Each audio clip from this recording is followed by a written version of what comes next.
Zeal can motivate you and cause you to do some awesome things, or it can push you in the wrong direction with the wrong outcome.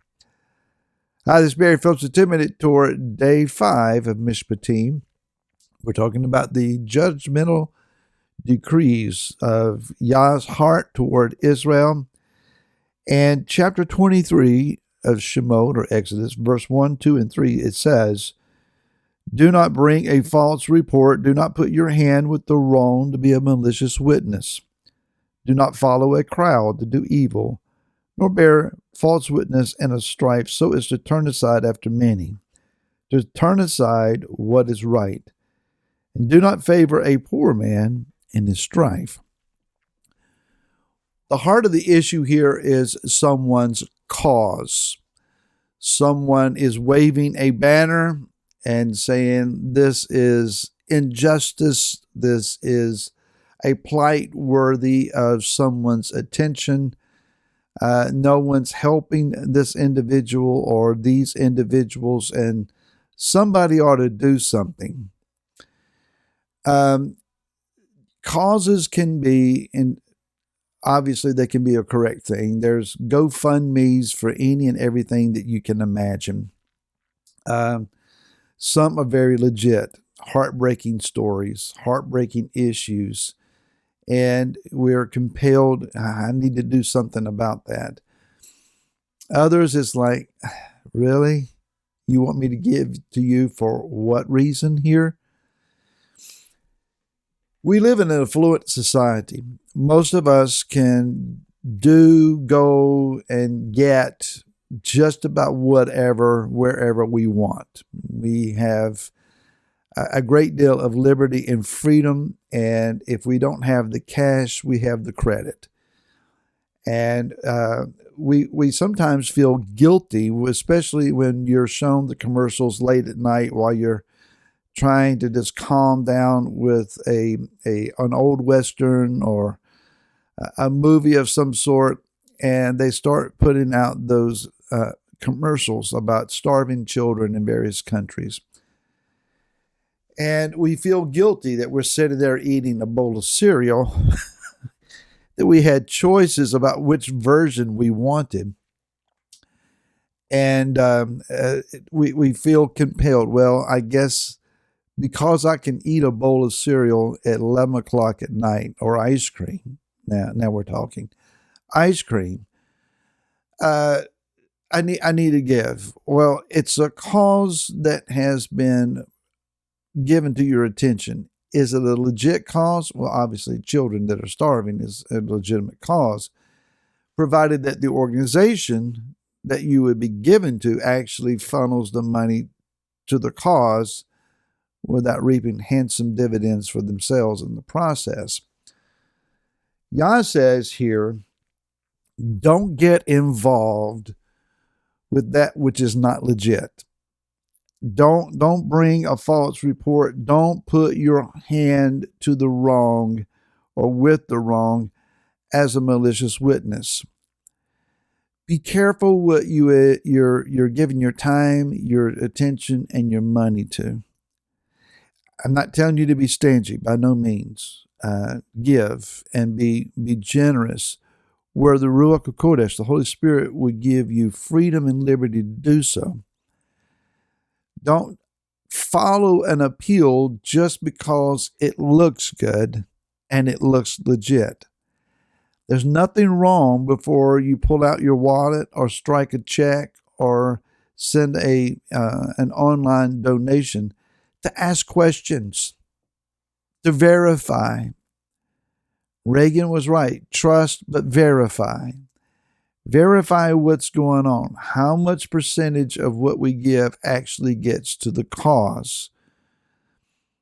And so let's be wise. Let's use due diligence, and the funds and the abilities that Yah has entrusted to our hand, we have to be legitimate with. We have to be wise with.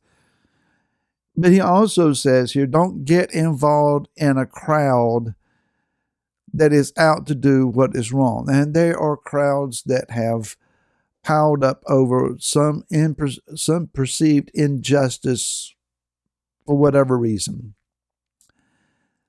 I'm not saying to you, of course, that courts are always giving out just rulings. I know better than that.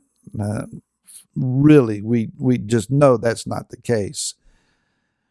But even when a court hands down a verdict or a judgment that is improper,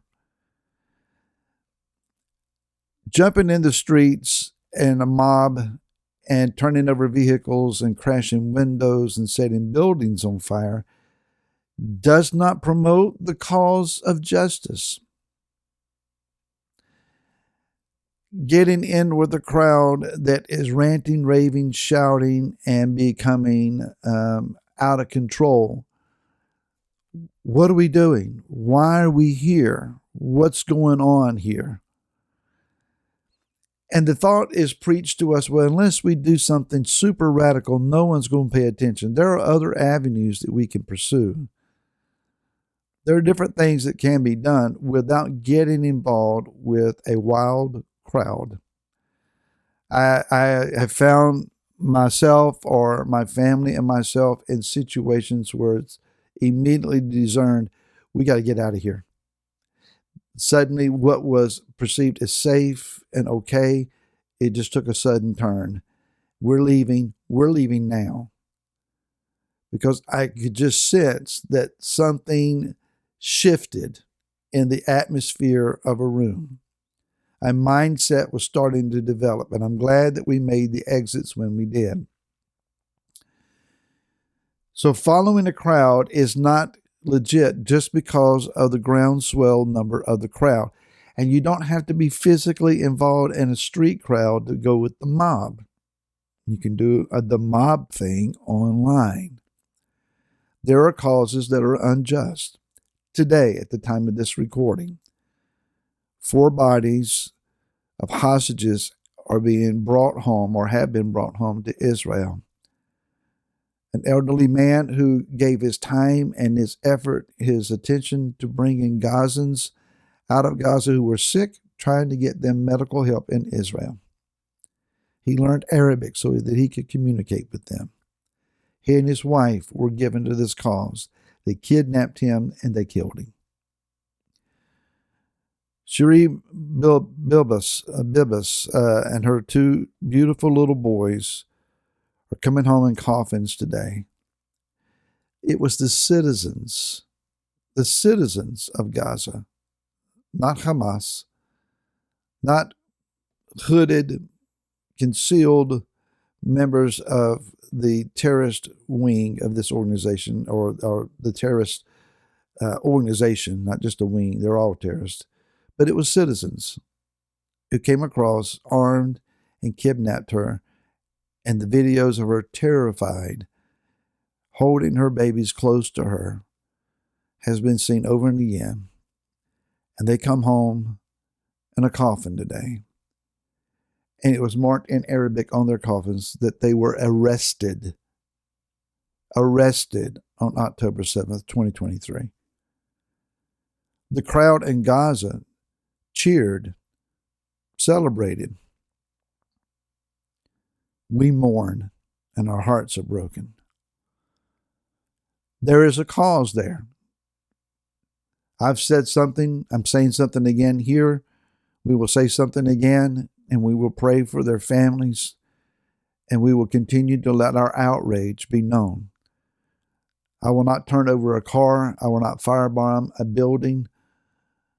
I will not send threatening messages to any member of our legislature or our in the state of Virginia or into our Congress. That's not the answer. But we say something. This is a cause worthy of picking up and carrying. May Yah help us to discern what is right and wrong, just and unjust. Yah be with you as you celebrate Shabbat, as you observe this day alone with your king, with your family, with whoever you can gather with. Thank you for your prayers and your support of Remnant of Israel. And may Yah's favor be upon you. And we'll see you again next week. Until then, Shabbat Shalom.